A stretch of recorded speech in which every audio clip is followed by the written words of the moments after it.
Okay, well, we just had a really great conversation with Rabbi Meir. We sure did. I think it was a special podcast for us. You know, we've talked and interviewed a lot of different people, but this one really, I think this will be an episode that everybody can relate to. Yes, he's a rabbi, but this has nothing really other than, you know, things that we reference. It's not to do with Judaism. It's just to do with these life lessons that I think we could all benefit from, learn from, and just start talking about. So he's our spiritual therapist, leader. What do you think, Rabbi? I'm honored. Thank you. Yeah, that's very a sweet. boss title. That is a boss title. Okay, On your well, business card. I was going to say, I think we're going to go with that spiritual Yeah, I therapist. think you should too. I love it. Pro bono spiritual therapist. Oh, Wow. even better. All right.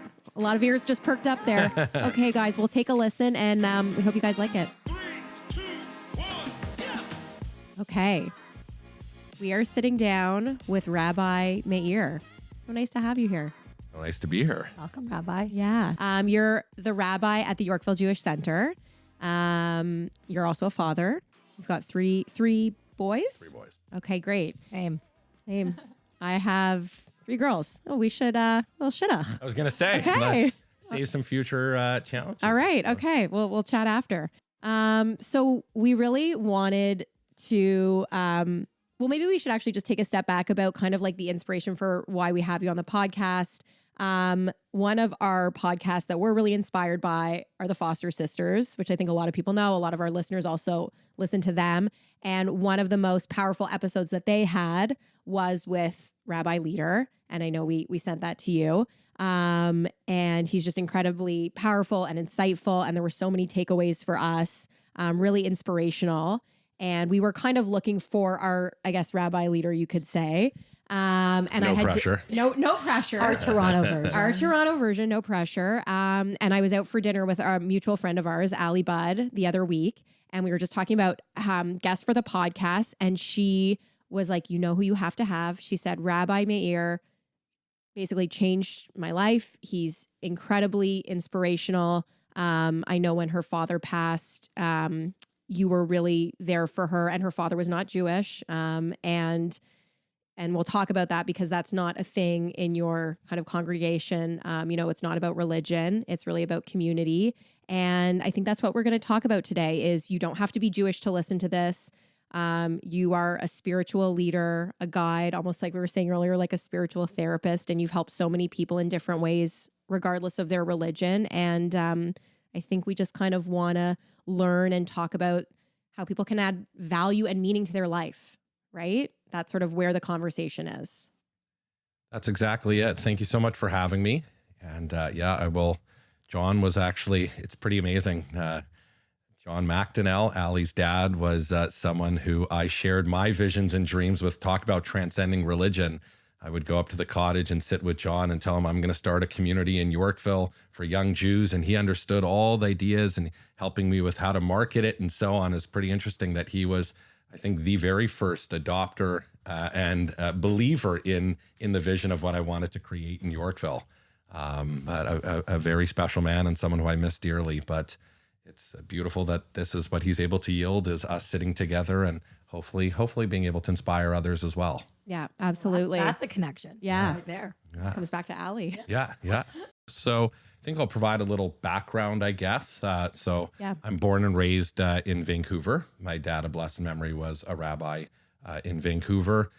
There were no good Jewish high schools or advanced Jewish high schools in Vancouver. So my parents sent me here. Sent me here sounds like a sentence, Punishment. but I kind of felt it as such. I came to Toronto when I was 14 years old, to Bathurst and Lawrence. And it was a little Jewish for my liking, a little intense. But it was a very strict school, and I'm a mama's boy. I called home 3-4 times a day. And I was very homesick, to put it mildly, and hate is a strong word, but I really hated it.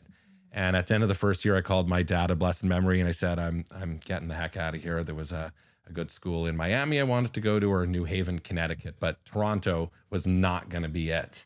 And actually, to the extent where I recently unearthed pictures on a disposable camera of like the Bathurst Lawrence street sign, the CN Tower, because it was like the lost city of Pompeii. I was never coming back, or I'll show my kids one day there was a city, You're like, Toronto. look, I lived here it's a once. place, yes. I Yeah. only did a year. Big mistake. I'm never going to be back here. And that was that. Moral of the story. First takeaway of the podcast is never say never, because you never know where life goes. But I ended up listening to my dad. I spent 4 years high school here, spent a year in New York, was in Buenos Aires, Argentina, then Israel. And then I was hired back as a teen rabbi at a synagogue in Thornhill while I did my rabbinic studies. And my wife was youth director at the synagogue there. We dated, we got married, and my dream was to dedicate my life, and my wife, when we were dating at the time, she bought into this vision together with me, graciously bought into this vision of trying to make Judaism something that's relatable and something that everyone could connect to. And I felt like religion was waning, especially in my generation.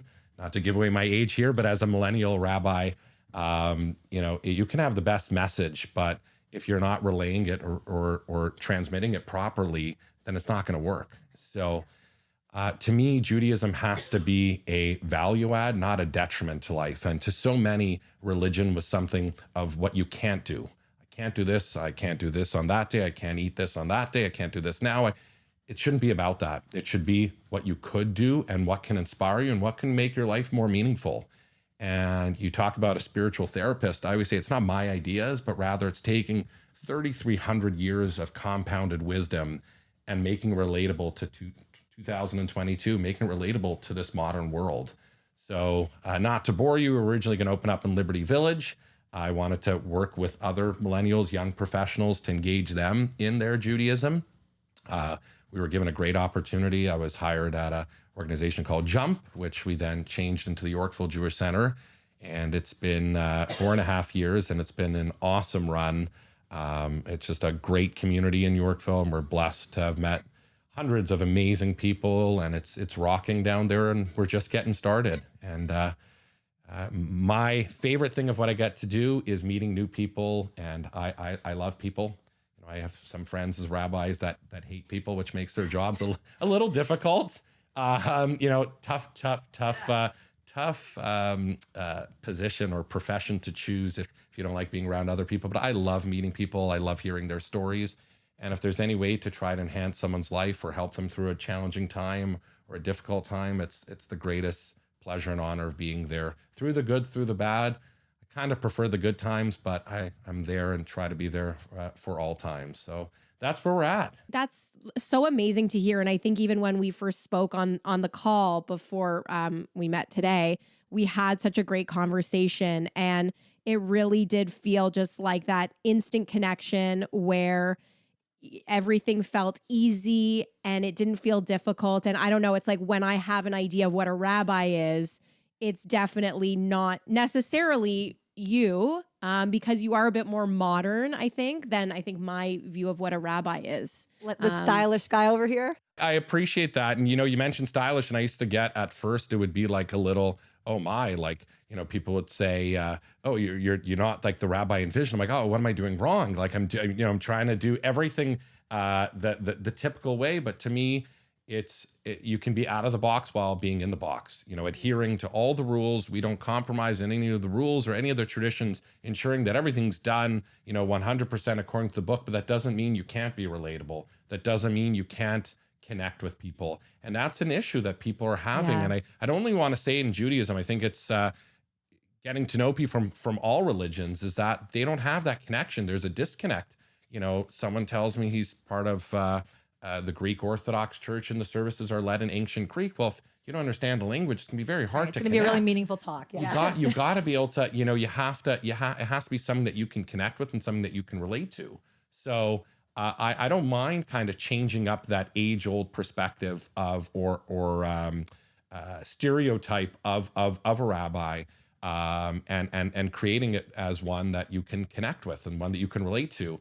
That's so cool. I think the thing that really stands out to me is that, when we were younger, we had to go to Hebrew school. It was a drag. You remember the core concepts, but it was never fun. It was never something, it was an obligation, which was important because, I had a Jewish identity growing up, and we observed all the high holidays. But other than that, that was my really only insight into like Judaism, was this kind of negative experience going to this thing 2-3 times a week away from my friends. Boring. The teachers are dated. Like, it's just so true. The whole relatability, like if you can't, like that can be applied to anything, even like talking to your kids, like you have to get on their level or it's not going to go through. So like for us to be able to like continue this, which is, I mean, I can speak for both of us when I say, you know, we're very proud Jews. We want to, you know, educate our children, but it's one of those things where I don't even feel fully educated because like I literally just tried to like block all that shit out. Like it wasn't enjoyable. I had my bat mitzvah, and then after my bat mitzvah, it was like on to the next. I had a Jewish wedding, all these things, but it just was like those things that are cultural but not meaningful to me. There was a disconnect. There was a total disconnect, and I feel like I know behaviors are generated. Like I'm gonna pass that on to my kids. I mean, we tried to do Shabbat and things that are culturally important. We went to my grandma's house and we did that and we loved it, but other than that, it's like, I do think there's so much more there to it that we've just been missing out on, unfortunately, because we haven't been taught or educated by the right people. And it's funny you say that because the very first bar mitzvah I did, it was an early supporter of mine, an older guy. He says, he asked me if I can study bar mitzvah lessons with his grandson. I said, sure. So he asked if we can go for lunch, him, his son, and his grandson. We go to lunch and he starts off the lunch. He says, okay, Rabbi, my son's going to do the whole Parsha. He's going to do the Haftorah. He's going to say a speech. He's listing all these stuff he's going to do in my head. It's like, yeah, right. Okay, whatever. Then like halfway through lunch, he says, you know, this guy's 82 years old. So he says, you know, my bar mitzvah was the worst experience of my life. I'm not going to mention what shul that he had his bar mitzvah, but he says, the cantor who taught me had herring breath the entire time. I couldn't be within like a 10-foot radius of him. He says, I don't remember what Blue Mountain was called 69 years ago, but whatever it was called, he says, I would go skiing every Sunday, but I couldn't go up north for that entire year. And I hated every minute of it. It was the worst year of my life. And I said, with all due respect, I said, you just mentioned all these stuff that your grandson's going to do. I said, imagine 69 years later, you're still hating on how bad your bar mitzvah experience was. I said, imagine if 69 years from now, your grandson's going to say how epic of an experience it was. So I said, we're not going to do everything you just listed. We're going to do everything he's capable of doing. And I said, if he just nails the blessings on the Torah and that's it, great. I said, but I know he's a hockey fan, so we're going to play some hockey together. We're going to go to a Leafs game together, and we're going to study a lot. We're going to get through. I want him to have the knowledge and understanding of you know what it means, and he should have his Jewish fundamentals in place. And I want to make sure he goes into bar mitzvah fully understanding everything that's involved, but without the pressure and without that negative experience, so that in 69 years from now, when he's sitting with his grandchildren for their bar mitzvah with their rabbi, he's going to say, my bar mitzvah was the most epic experience of my life. And that's it. It's a matter of experiences. So that's exactly, you said it so well. If Judaism is just a boring Seder table, boring high holidays with some cantor chanting whatever he's chanting, no one's going to want to participate. It's got to be something that you can relate to. Yeah. And, you know, talk about parenting, same thing in parenting. You know, we're going into the new year, and it's how you mentioned to discuss parenting. That's my go-to thing to parents in 2022. I believe this applies to Judaism, but it applies to everything in life. That for 3,300 years of Judaism, two things have always worked, and that was pressure and guilt. This is the first generation that pressure and guilt don't work. You can't pressure anymore. You can't tell someone. Can you call my mom and tell her that, please? Yeah, we You might know have what? to make a few That'd be phone very calls. helpful. Send about 20 Yeah, emails she after hasn't gotten the this. memo. And it's not only pressure in it, you know, it's not only pressure in your day-to-day life, but even it's physics teaches that. Physics teaches that pressure is met by resistance. The more you push, the more there's going to be faced with resistance. You want to inspire your kids, whether it's being involved in Judaism, whether it's piano lessons or a sport you want them to play. Don't pressure. Pressure won't get the job done. It's got to come through inspiration. It's got to come through something that you believe in and you inspire in them to believe in as well. And that's the only way to get it done. Good. Yeah, that seems absolutely. hard, but that's good. You know, like Well, I just in and- certain ways, you know, with kids and stuff and the teachable moments, like you really have to go outside of your own head to think and be like, how do I make this relatable? Like what I'm doing is clearly not working. And it becomes habitual, right? Because you're also not taught how to be a parent. It's just like, right, you're in these situations, you're a human, you're trying to do a good job. It's just so dual. Like you're trying to be yourself, but also be his parent and make these perfect decisions, which don't tend to exist. Oh yeah. That's it. That's, you know, you want to know a good New Year resolution is don't anticipate perfection. I was talking about pressure to others, to your children, but you know what? Don't pressure yourself. If there's something you can go into the with a good resolution to bring into the new year is don't have pressure on yourself. Don't put that embedded pressure that we all put on ourselves, because the same way it's going to be met with resistance in our children, it's going to be met with resistance with us.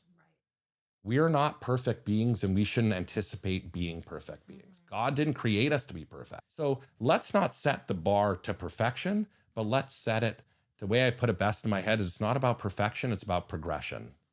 As long as we're growing. I once asked my dad, how do you assess growth in life? Physical growth, financial growth, emotional growth, spiritual growth. How do you assess that growth? And his answer was, you're either progressing or regressing. In life, there's no status quo. Every day, we should look at ourselves and say, did we grow? Even if it's very incremental growth. So long as we're trending upwards, we're already in a good place. Like, what does that even mean? Like, to grow? Like, if I did a nice, or I think it's just a like- win, a small win that day, or like, how do you actually put that into play? Like, Well, it's what are baby those- steps versus being like, I'm going to set this really major, Right. I'm going to clean my Really, whole it's house 50 today pans, from yeah. top to bottom. Well, you know what? Maybe instead of cleaning your whole house from top to bottom, clean a bookshelf. And that's a win. That's that bang on. 'Cause Right? That's it. When you So come lower in, your expectations. that's it. Lower the Lower the bar. bar. Lower the bar, bar. because when the bar's too high, when you save the entire house, you know what happens? It doesn't get done, and you feel You start to disappointed. get feel overwhelmed. Like content. mixed books for me. That's how I feel about mixed books, and now Oh. I've just completely put it off because Family photo albums. Yeah, that's a big one. That's it. And that's it. When you Do set one. that bar, one. Just do And 2 that's pages. it. Just do 2 pages. Do one picture. Print one picture, Annie. I'm gonna be making albums in 2050 still. but you know what? That's progress. But that's progress. That's not regression. That's progression. So I guess it's also just, I mean, how I think of it is in readjusting or making sure that everyone can talk to you every day to readjust their expectations. But like, perfection is just out there. It's on social media. It's people are getting, and it's not real perfection. It's false perfection, right? It's people seeing certain things and thinking they understand this, but it's natural. Like, it's how anyone would scroll through Instagram, what you see on TV, just how we operate life. It's been, I mean, things are obviously slowly changing and whatnot, but I feel like that's the hardest thing, is to understand how to like mute out the whatever is going on. We talked about a little bit before, like the grass is always greener. You're looking at these things and it's like, how can I just be okay with what I have? Because what that person has isn't actually what I want. Or, that whole idea of just when it's always more, right? It's like, I need to get this. I need to be doing that. I have to be the, not the perfect, but a really good mom and a really good friend. And I don't know, at least that's kind of where I feel like I'm being pulled in so many directions all the time. And the level, because I don't know, for me, I'm like a hard worker. I'm ambitious. So I want to do all the good things, but it's like, you can't ever do them all good or even up to par in some of those moments. But it's because it's like this expectation for perfection is all around us at all times.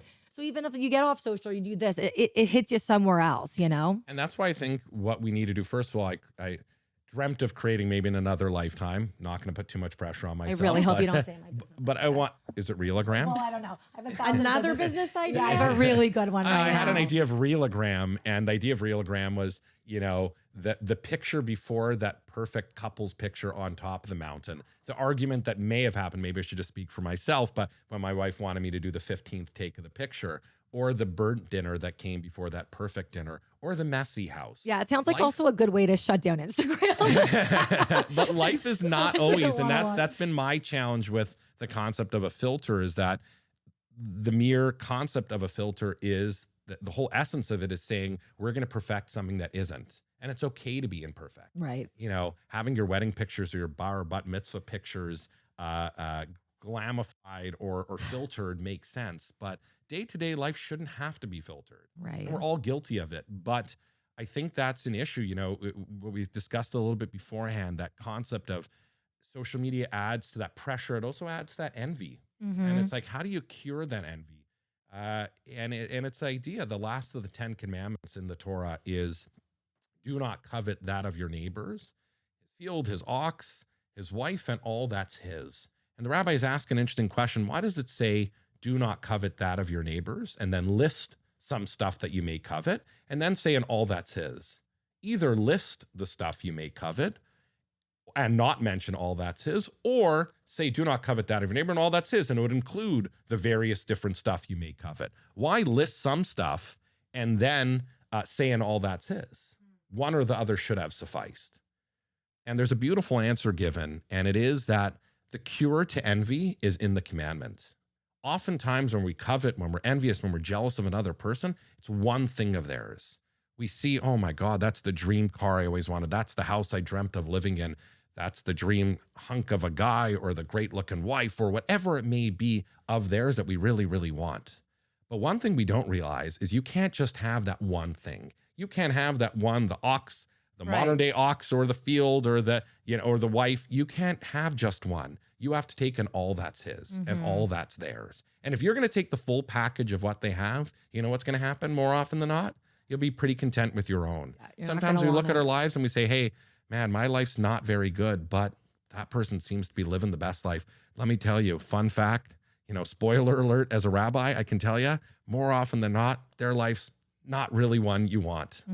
You'd be very content with your own. They tell the story of the small town that couldn't handle, there was so much envy in the town. This one was so consumed with envy about their neighbor. That one's so consumed about their house, about this one's business. It was getting to a point where it was a huge, the town wasn't functioning. So the town elders came together to think of a good idea. And the decision was, everyone's going to take their life, the good, the bad, the ugly, and put it in an undescript garbage bag. Then they're going to put it in the town square. And the following day, everyone's going to have the chance of a lifetime. What's the chance to do? They're going to be able to choose a new bag. They're going to be able to take another bag, someone else's life, the dream they always wished. And so they love this idea. Everyone puts their life, the good, the bad, the ugly, into the garbage bag, bring it to the town square. The doors open at 9, but everyone's lined up 5 a.m. in anticipation of this dream to finally get that life they always wished of. 9 o'clock, doors open, everyone's rummaging, goes running to the bag. Ooh, this is great. Wow.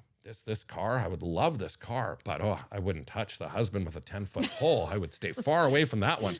This is not going to work. Oh, hey, this looks great. I dream of having such a successful business, but I wouldn't mess with those kids ever. Yeah. I'm putting this one back. And the story goes, they spent the whole day going through different bags until obviously, what happens. They end up having to choose a bag. Which bag do they choose? Their own. They chose their own. So I don't think if there's something we can work on, let's not look for happiness in someone else's life, but rather let's look for happiness within our own. Happiness has to come from within. Happiness can't come from another person. And let's not assess ourselves. I think a lot of the pressure comes from, oh, look what that one's accomplishing. Look what they're doing. Look how successful they are. Look how great of a parent they are. Let's not do that. Comparables never work because they're not real. You can't properly compare because you don't know everything that's going on behind closed doors. That's exactly it. And oranges. And when you see like 10 stories on social media of what people are going on, that's literally 3 seconds of their life. It's not the full picture. Yeah, but it's the way it's presented to you. It's still effective. Yeah. No, effective of course. Marketing. Of course. Just with everything else. So, but I think that's a good point. It's like you're never gonna see the full picture. So know you're looking at this type of stuff through a lens. That's exactly like as long as you're looking through a lens, and we obviously try to do our best with that, and we pride ourselves on being authentic. But at the end of the day, there's still a lot going on that people don't know. Or this is Instagram, or this is that. Hey, but what I see looks, you guys are crushing it. Keep it up.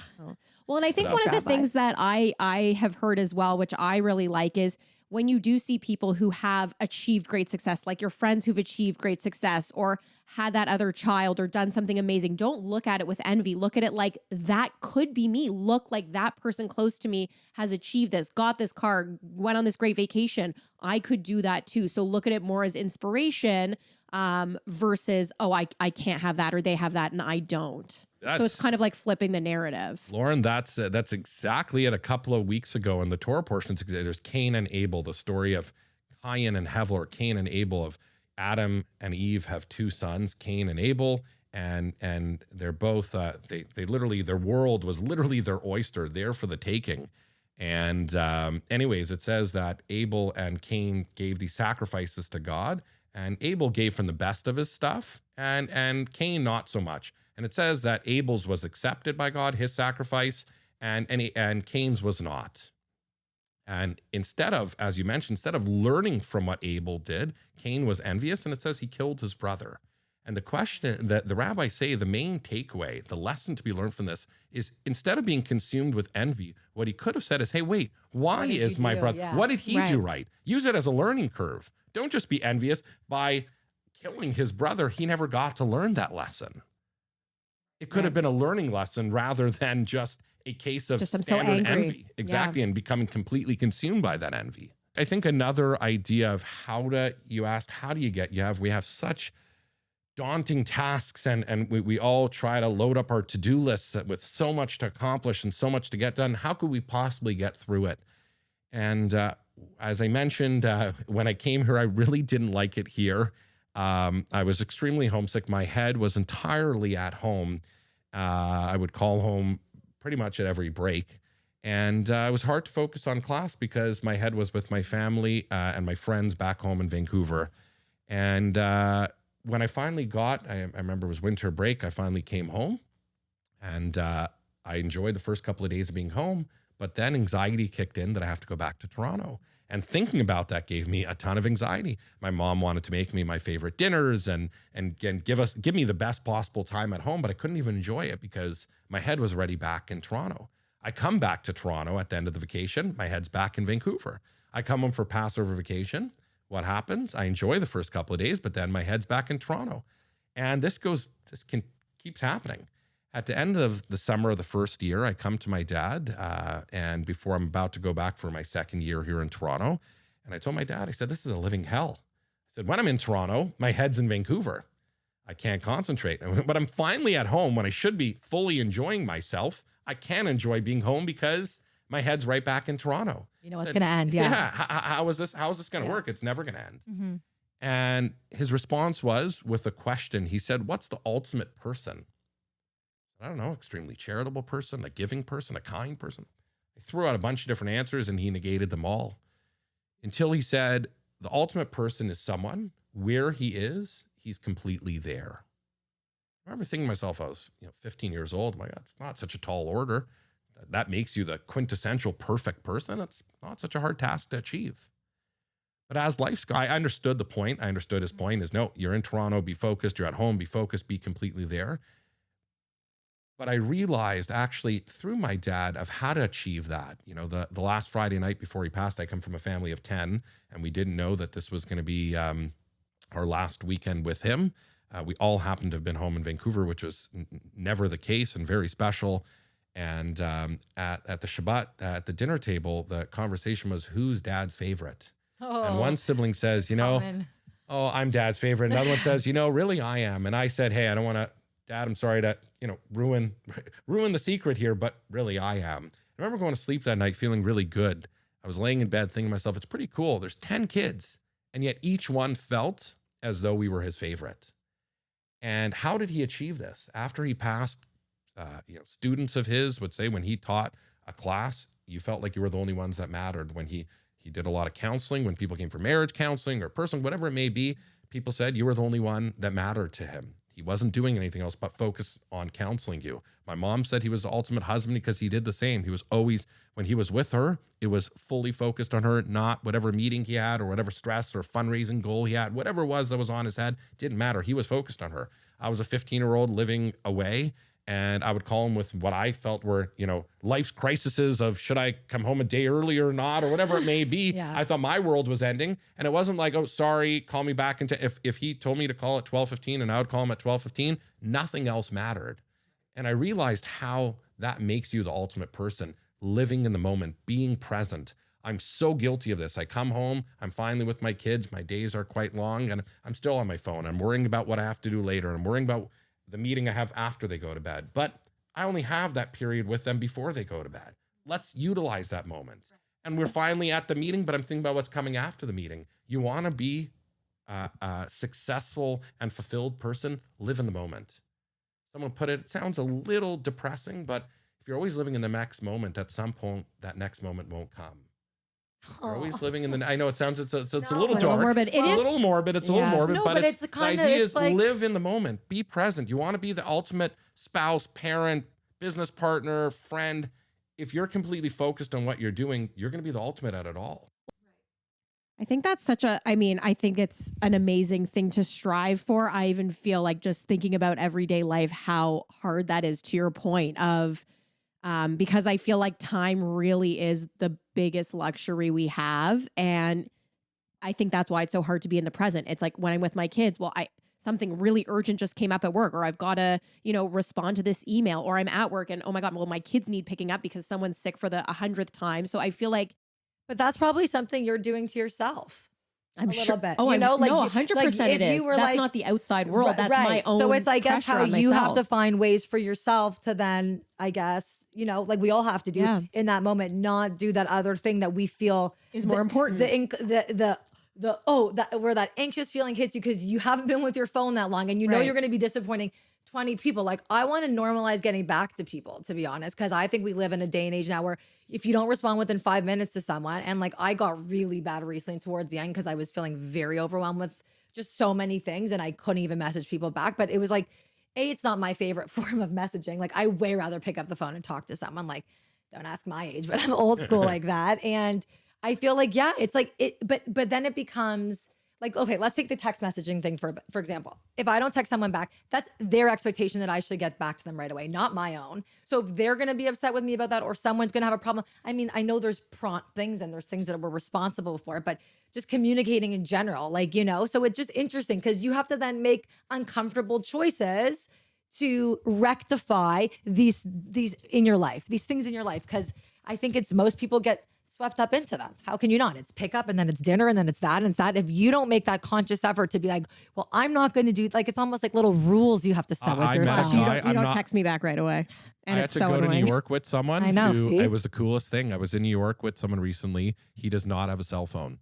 He is a very successful guy in marketing. You want to reach him 9 to 5. I'm in New York for the day. I'm unreachable. And it was the coolest thing. He manages to be successful. Our flight was delayed. The third guy that I was with texted his wife and let him know that we're running late, and she got the text and it was fine. And I was actually talking to a family friend recently about it. Very successful in women's apparel as well. And he was saying how once upon a time he would go to the Okanagan for summer vacation. And he said he would go up for 2 weeks. And he says when he was gone for 2 weeks, maybe on Friday he called into the office, but that was it. He was unreachable. And he said then he took a fax machine in the trunk of the car and he got faxes in, and then it became the BlackBerry emails. And now it's become a world where if you don't respond within an hour, what's wrong? Is everything okay? Yeah. We don't need those expectations, No, it's really hard though, because I think a lot of the world has those expectations just the way we've sped up, Like, I was just in Amsterdam and, going for lunch on a Thursday and looking around. Like, I'll never forget this. There was like a 14-year-old boy sitting down by himself, having a coffee, not looking at his phone, having a cigarette and a coffee at 15. What is wrong? No, I was, well, first of all, I was like, I can't. a cigarette. Yeah. No, but I was going to say, it's like, oh my gosh, he's not like, on a device. He's actually living like, in the other than moment. thinking about like a typical Jewish kid in the forest, like, do you know what I mean? Like, I just was like trying to be like the parallel, like what Xander, and it was so mature. It was so cool. Like, he didn't need to be engaged. He was just completely satisfied in the moment, looking around. I was like, that is probably the coolest thing I've seen. And then also just there is something about being in Europe where it's like, their priorities are different. It is so Their cultural. priorities Their kids are are different. not on their iPads all day. But it's not even about that, because it's just because we throw an iPad at the kid because it's like, oh, you're crying in a restaurant, and it's like there is just like, it is what it is kind of. And I'm not saying whatever, perfect or not perfect, but they just slow down. Like, we were beside someone that had a 3-hour lunch, and it was like 2 hours in, they were done eating. For the last hour, they just talked beside us. An old, beautiful couple. I was like, that is the cutest thing I've ever seen, And it was like nothing to do with, I don't know. It felt so genuine. It was nothing. I think they don't prioritize work. They prioritize themselves and their lives, and work is secondary. That's why they're closed all summer for hours. When you're trying to get into those shops, they're not open. They are prioritizing. And that's what I'm always wondering. Like, we have everything's sped up. Everything's to go faster. The question is, faster for what? Why? Yeah. For Where what? am I going? Okay, where are we like? Okay, so the microwave speeds things up, so you can everything's in such real time right now. So you have this extra free time, but yet we're busier than our grandparents that didn't have this are.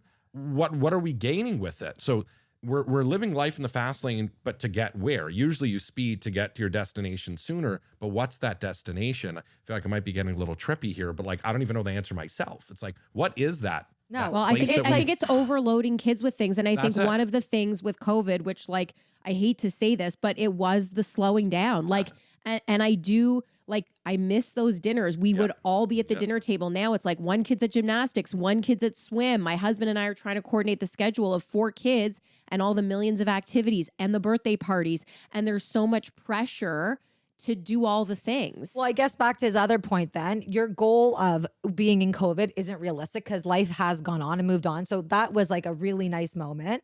And it was so special. And now it's like we can find our versions of that, right? Like you might not get every kid at most of the meals, but when they all are there, like, you know, it's doing those same things that you like really valued or the I things think we that got to you start like. Shabbat. I think we really have Ooh, to Well, wow. start that was that. my problem. Lauren, you're that was exactly it. No, but that Beau- was, I know we keep talking about that, but that was a really big memory in our house. And And same with Shabbat our- was really important for us. And that was a time, like, I remember we would be in our cousin's basement playing like floor Yeah. hockey. I was the only girl of 9 boy cousins. And it was, there were no electronics. There was no urgency to do anything. It was simple. No, let's make Shabbat a vibe. I'm down. People I'm have down asked to me, host you know, it. why did God cause COVID or why did God do COVID? I said, listen, if I had to answer, I probably wouldn't be talking to you. Like, you know, I would buy lottery tickets. I don't know what I'd be doing. Like, I'm not God. I don't know. Yeah. I said, but I think if there's a learning takeaway that we can all learn was exactly what you both said is I think it was like a global Shabbat. One thing that I love about Shabbat,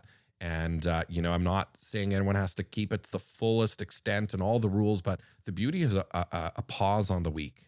It's not one run along sentence. It's not Thursday is Friday, Friday or Saturday, Yeah. Saturday, Yeah. Sunday, Sunday's Monday. I know that no matter how good or bad the week's going, I know come Shabbat, it's it. Friday night sundown in the winter right now, it's 4:30. You know, literally it's over. The week that was, and it's a new week to come. And I just remember, I don't know, maybe it was just my perception, but before COVID, it was crazy. Especially with my young crowd, I remember that like winter break, there was such a pressure. Everyone, like I have a Tuesday night class, a young professional Tuesday night class, and everyone was just like running. No one could make it because it was like a Leafs game, a Raptors game, dinner, a date, a vacation here. There was so much pressure on everyone. Like, where are you going? Where are you going? Oh, I'm going here. Okay, well, I'm going there. And it was just like everyone was running.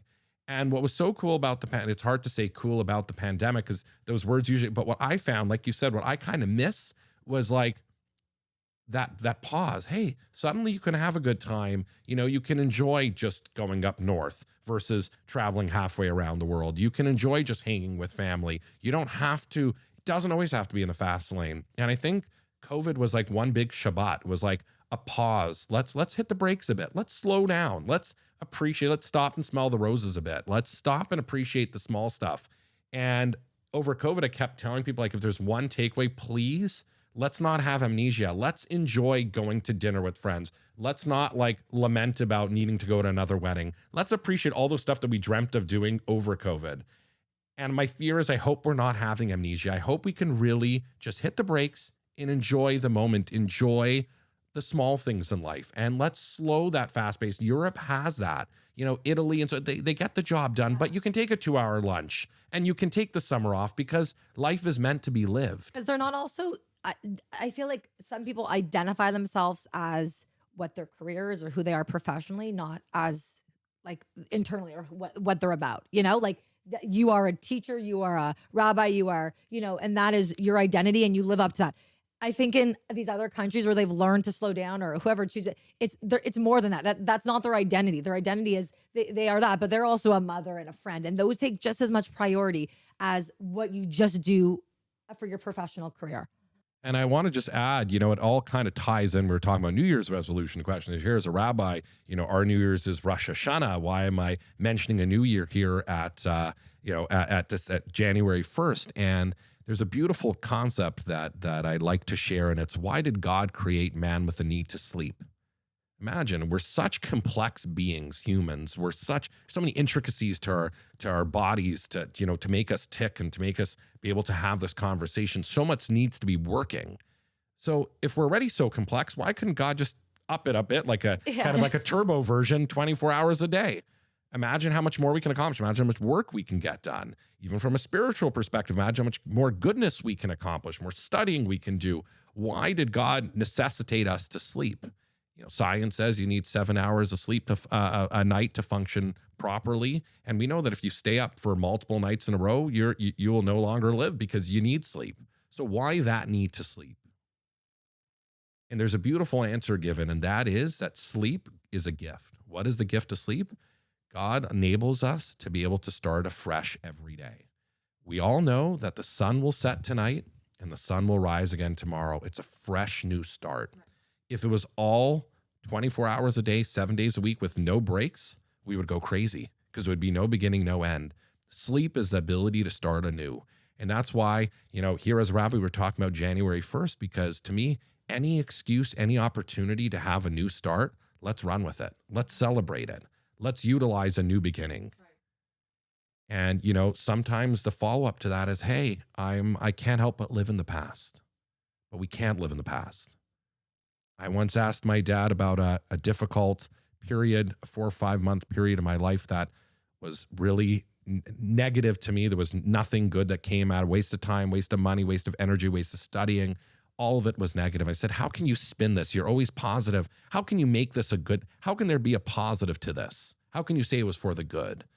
And he went on a 5-minute response, but to paraphrase, what I remember in my head was, to remember it forever was, if the future is a good one, then by definition, the past was meant to be.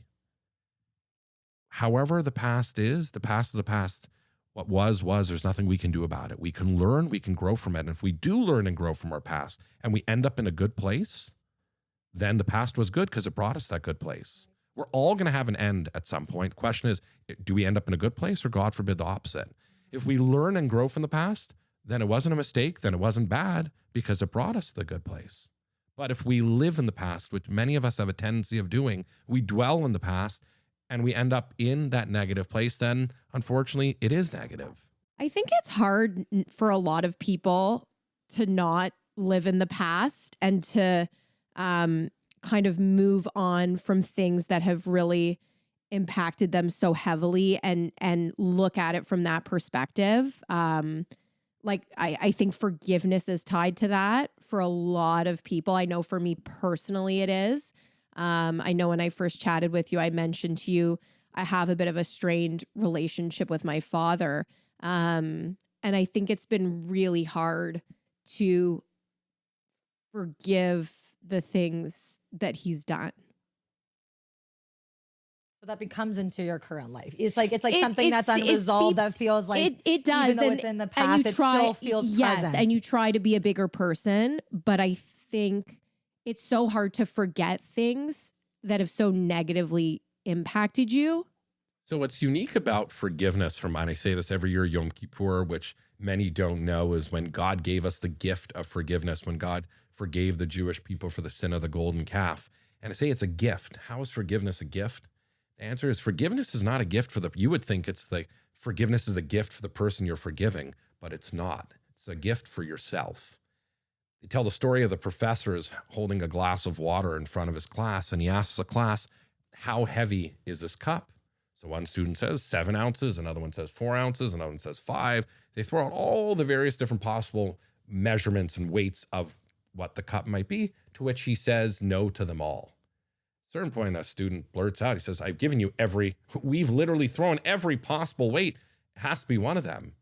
To which he says, no, it isn't. I didn't ask you how much it weighs. I asked you how heavy the cup is. And that's not determined by the weight. That's determined by how long you hold on to it for. If you lift up the cup for a second, it's a light cup. You hold it for 30 seconds, it's a little heavier. You're holding the cup for a minute, it starts to get a little heavy. 10 minutes, it's really an hour, it's super heavy. Hold it for a couple hours, it's the heaviest thing you've ever held in your life. So too with forgiveness. So too when we hold on, when someone's negatively impacted us and they've done stuff that really don't warrant forgiveness. I'm not saying carte blanche, just go forgive them all, but forgiveness is not that person. You're not saying what they did was right. That person's still wrong, but you're giving up that weight that you're holding. And the longer you hold on to it, the more it weighs and the heavier it gets.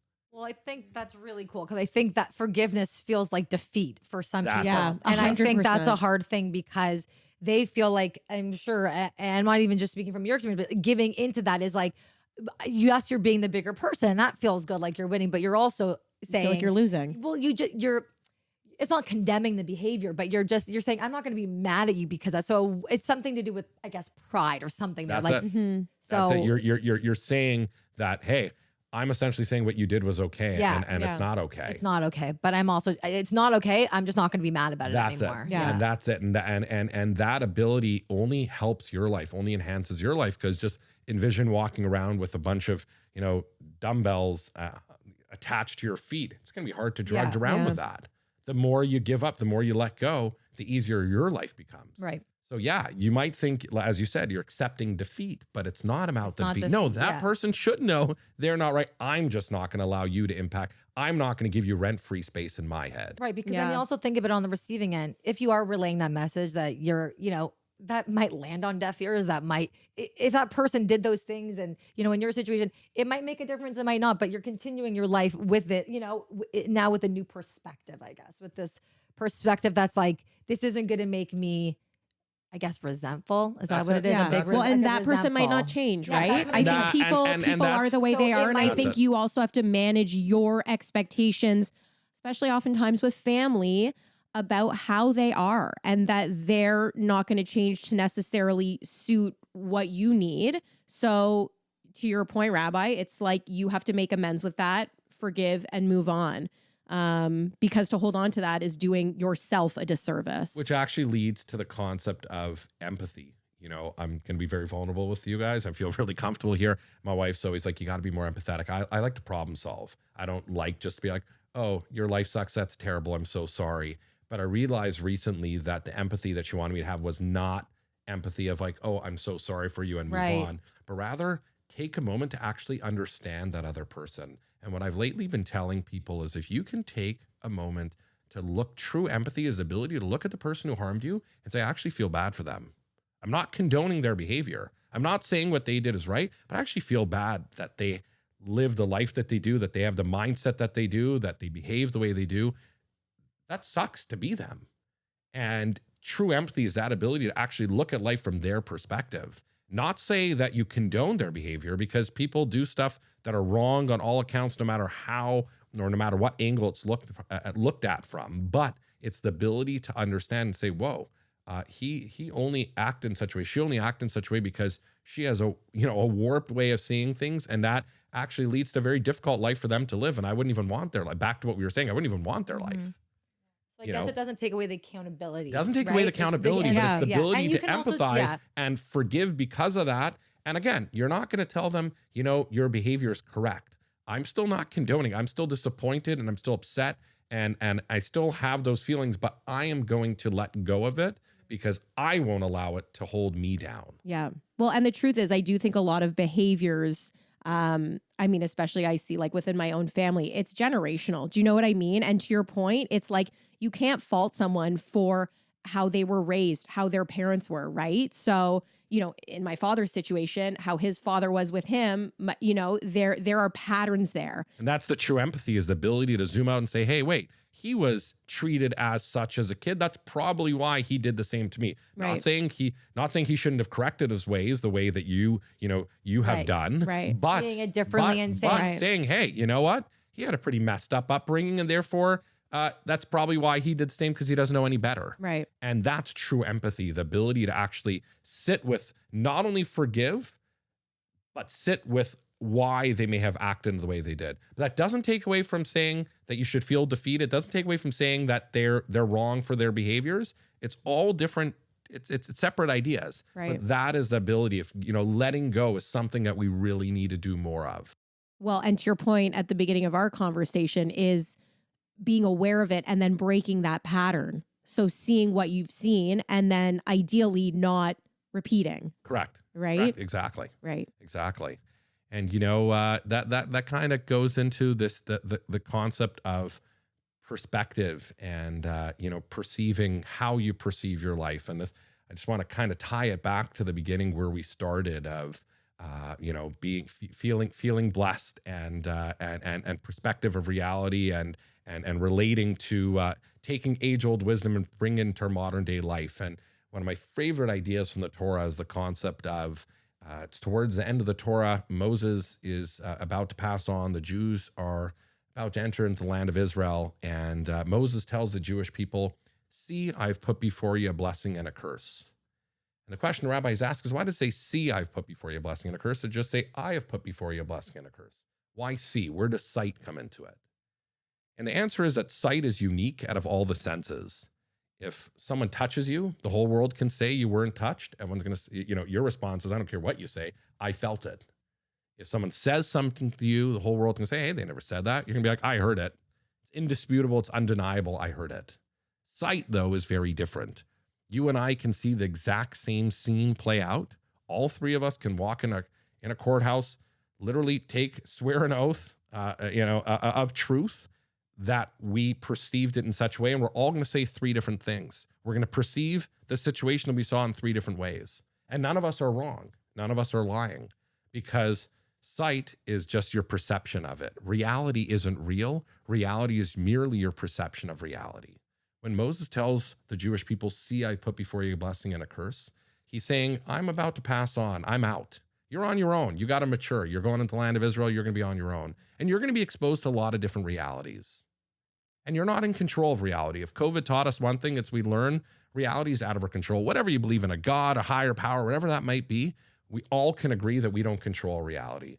But one thing we all do control is our perception of reality. Do you choose to see the blessing, or do you choose to see the curse? It's all up there, right? It's your control. So it's interesting. It reminded me, actually, do you know who Estelle Perel is? She's, I don't know if she's a psychologist or a relationship coach, but she did actually a big study with Jews that had survived the Holocaust. And she looked at their life and what happened with some people and what happened with others. And when she obviously analyzed, there was one group of people that, surviving the Holocaust drove them. They knew everything that had been taken away from them. And that was the reason they were going to, move there and make a life for themselves and start fresh. And there were some people that just couldn't do it. There's some people that could not get out of the trauma of the Holocaust. They were living in the past. They only could, it brought them down to such a level they couldn't be forward thinking. They couldn't think. And those were the ones that continued to either live an unhappy life or let that trauma pass generationally. And it was just such an interesting perspective how people went through the exact horrible, what could be, we complain about our shit, right? What could be worse than surviving something like, or what could be better? What could be better then, is what I went through all this for what I lost my whole family to then just be miserable and upset. And some people that wasn't enough, that drove them. But some people just couldn't see it wasn't glass full. It was just glass empty. They couldn't get out of there. They couldn't get out of it. And it was just such a, because only you can control those thoughts, right? Even if someone says, you're so lucky to have survived that, you can do anything you want. You're free. It doesn't matter, because if you feel trapped still, or it's not going to change. That actually leads, very interesting, because that actually leads to a question I ask every year. Why does Rosh Hashanah precede Yom Kippur? Rosh Hashanah is, celebrating the new year. 10 days after we celebrate the new year, it's like, wait a minute. Yeah. We're going to go review all the faults of last year. It's I've actually always wondered that. Yeah, it would make more sense to let's take care of all the, garbage that we need to take care of the past year. Let's ask for forgiveness. Let bygones be bygones. And then 10 days later, pop the champagne bottle. Why do we celebrate the new year? And only then, now we're going to work backwards. Seems a little backwards. We should go the other way around. So why do we start with Rosh Hashanah and then do Yom Kippur? Because we celebrate first, because of we should be thankful for all the things that we have, and then think about the things we don't have and change it. But we should lead with happiness and being grateful and all that kind of stuff. And that's a beautiful answer. Yeah, I know it's similar to the answer I read, which was fascinating, was actually from Holocaust survivors. Was before you can take on the past, you have to build a future. If you start with the past, you might never leave it. One thing that's so beautiful to be learned from Holocaust survivors, what do they do? No, it was great. No, it's awesome. Your answer was good too, Annie. Yeah, no, that was awesome. But what do we see they did? They went to Israel. They built the state of Israel. They didn't fly back to Germany and start blowing things up. Right. They went to Israel. They created a state of Israel. Some came to North America. They built factories, lives, families, businesses, built success. Only once they built that life, many of them didn't discuss the past until their 70s, 80s, 90s. Right. only once they solidified a future were they able to take on the past. Only once they solidified life were they able to take on death. Right. In Judaism, we see that with Noah's family is saved from the flood. God destroys the entire world in a flood. He saves Noah, his wife, and his kids, and the family, and some animals along with. And after the flood, the whole world was Noah's oyster. Literally, the expression, the world's your oyster, was so, he could have, like, I mean, I was thinking like a real estate conglomerate, but there would be no one to rent for. Like, there was no one else around, but whatever. Literally, the world was his for the taking. And yet it says that Noah was a degenerate drunk. Why? Because he couldn't get beyond the past. Instead of focusing on this beautiful reality, the whole world's there for the taking. He can do whatever he wants. He couldn't get beyond the past, the life before the flood. He couldn't get beyond that life that once was on what could have been different. Right. To be successful can't be the past. It's got to be living in the future. Let's learn and grow from the past, but we got to focus on the future. That's really powerful. And I think probably powerful for so many people, right? Who get stuck in their situation and in their head, right? Or holding on to a relationship that's causing weight or something because it's in the past and it's not taking away that those things formed you and probably the way you mother, but it's not going to, having, I guess, these negative feelings isn't going to benefit your life. Yeah. Sometimes it's hard to take on the unknown, but you got to. Yeah. Noah, after 100 days on the ark, the water finally subsides. God tells Noah, leave the ark. The question the rabbis ask is, the ark wasn't the way we envisioned the cartoons or in the kids' pictures, where it's some like beautiful cruise ship with some 2 giraffes on top. No, it says it was actually covered completely in tar. It was essentially like a submarine because of the high waters. So it was very hot, humid, smelly. You had not to get too graphic, we had all the animals on board and all their, waste from a full almost year on the, and then finally the water recedes. Noah can leave. Why did God need to tell him to leave? I drive to New York all the time. My mom lives in New York. When I get to my mom's place, you think anybody tells me leave the car? Sometimes we'll leave the kids in the car. I run for my life the second I get to her place. I don't need someone to tell me to leave. Yeah. So why was Noah told to leave the ark? He should have wanted to do it on his own. The answer is sometimes we would rather sit in our own shit for me. There you go. Yes. Than to have to take on a new reality. The unknown's difficult. Yeah. But we need to step out of we got to go out of our own garbage and take on the unknown to be successful. Noah was saying, hey, I know this reality is not good, but I need to leave. And therefore I'd rather stay here. But God says, no, you got to leave. Yeah. You want to be successful, you got to take on the future. Don't sit in your own garbage, right, but rather make a move. Success only comes from going out of your comfort zone. Make that move. And baby steps. Yeah. Progression. Start by leaving the ark. We'll worry about the rest after. Where do you get alcohol from? I feel like they made it with vineyards. He planted vineyards. Yeah, they were very resourceful back then. They had a lot more time. They weren't sipping on glasses. Rhinos. Yeah. A closing thought, maybe. Absolutely. Yeah. So I just something as we emerge from the pandemic and from the masked up faces, and we get to see the faces behind the masks. If there's something, if I can ask that we can all work on, is not judging others as much. We really don't know what others are going through. I deal with mental health challenges every single day. The physical element is gone, and now, unfortunately, there's a huge element of mental struggles and challenges. And I read a story recently of a husband and wife that move into a new home, and the wife notices the neighbor hanging up her laundry, and she notices that it's dirty laundry. So she calls her husband, hey, my dear, look, either their washing machine's broken or they don't know how to do laundry, because she's hanging up a full rack outside of dirty laundry. He looks, he says, yeah, I hear, I see, I agree, yeah. A couple of days later, same thing repeats itself, different laundry, but it's dirty. This goes on for weeks, for months, until one day, the wife looks out the window, she's all excited, oh, they finally got a new washer, or they learned how to do laundry because it's beautiful, clean, pristine laundry. To which the husband responds, they didn't get a new washer and they didn't learn how to do laundry. I just cleaned our window. In life, it says in Judaism that when you see bad in another person, it's reflective on bad that exists inside of you. But a person can say, hey, I'm not a bad person. I don't have that dirty laundry. I'm just a perceptive person. And it's very easy. They're airing their dirty laundry. It's hard for me not to see it. But the cure to not seeing the dirty laundry is don't worry about their dirty laundry. Their dirty laundry will be there. We have to clean our window. let's try to look at people through a clean window. Let's try to see the positive in people. If there's one good resolution, let's try to do that.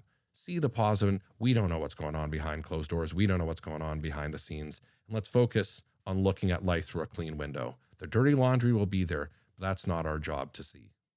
I think that's great advice. Yeah. I think it's a good one for the kids. That's a good one for the kids. I think it's also just being compassionate and giving people grace and not being so hard on people. There's that quote that's like, you can drown in 7 feet of water, but you can also drown in 20 feet of water. You know, like you can't compare different people's traumas and your traumas, and everybody handles things differently. So I think it's also just like, to your point, like kind of allowing people grace in like a judgment-free way and trying not to kind of set almost how you would do things or approach things because you're a different person. You're not in their situation. And it's, you know, it's not fair in a way, right? To do that. And I think on top of that, I think that comes out of people being, which I'm learning, and this is a very hard thing for me to do, but being gentle with yourself. Because I think if you're gentle with yourself and you don't have those expectations of yourself, you're not going to have that as someone else. Like if you're happy, why are you fucking sitting at the window looking at this chick doing her laundry? Like go get laid, go do something else. Like get a life, you know, why are you talking to your husband about it? Go do something different. Like that's the point, you know, like if you're okay with you and the situations, then those other things, like you said before, aren't going to hold as much weight. And then it's not going to be, you know, then you're just naturally going to be a kinder person because you're kinder to, you know, I feel like, but I not that is easy to do. And well, that's what as someone who always tries to please others and ensure they're happy with me, one thing I've learned, you know, kind of early on is most people have their own things to worry about. The ones, you know, that are taking the time to actually talk about you are the ones you shouldn't really care what they have to say, because no one should have the time to talk about someone. It's the average person that you do care about has no time to really think about every decision you're making. Exactly. It's all and the ones that do have the time, you shouldn't really care what they have to say anyways, because their opinion shouldn't really matter. That goes out to our trolls on our Instagram. Oh, wow. We've had a lot recently. And the haters will always hate. We've You've had got to some continue haters. doing what you do. Caused some good engagement though. Yeah, but you like haters. Anyways, well, thank you so much, Rabbi. This That was was incredibly insightful, powerful. I think we got a lot. Yeah, a I lot feel of like good all of takeaways us, from including Ryan, has left this conversation a little lighter. Honestly, like just feeling like, you know, just a new. There could be. There's a lot there. There's a lot there, and there's a new spin. Like it doesn't. It's just all you're in charge. It's all the way you look at things and how you control your shit. So, not that that's easy, but you have the power to do it. One step at a time, as One long as we're step at a progressing. time. Baby, God, first step at a time. Yeah. Okay. Thank you so much for having me. This was amazing. Thank you. Okay. Thanks, Rabbi. Thank you.